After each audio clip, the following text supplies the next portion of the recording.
Welcome to ఏబిసార్ logics. Yesterday మనం time and work సంబంధించి బేసిక్ లెవెల్ క్వశ్చన్ స్టార్ట్ చేసాము.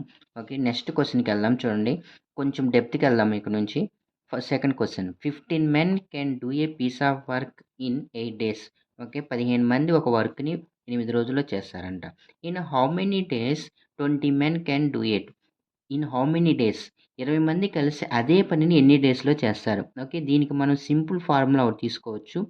m1d1 is equal m2d2. Okay, m అంటే ఇక్కడ మెన్స్, డి అంటే డేస్. ఓకే, ఫస్ట్ ఇచ్చిన mens 15 into days 8 is equal m2. Second ఇచ్చిన mens 20 into d2 అంటే డేస్ కావాలి కాబట్టి మనం x అనుకుంటాం. ఇక్కడ cancellation 5 3s 5 4s 4 1s 4 2s, x is equal 3 2s or 6 డేస్లో చేస్తారంట. ఓకే, నెక్స్ట్ సెకండ్ క్వశ్చన్కి వెళ్దాం. 10 men working 12 hours a day can do a piece of work in 15 days. ఓకే, 10 మంది 12 గంటలు వర్క్ చేసి 15 డేస్లో ఫినిష్ చేస్తారంట. In how many days 25 men working 9 hours a day can do it.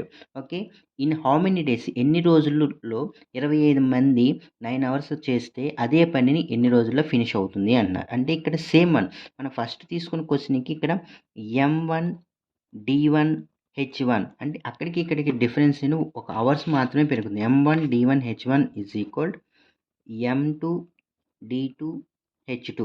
First ఇచ్చిన men's 10 into days, how many days 15 days into hours is 12 hours, that is equal m2 days 25 men into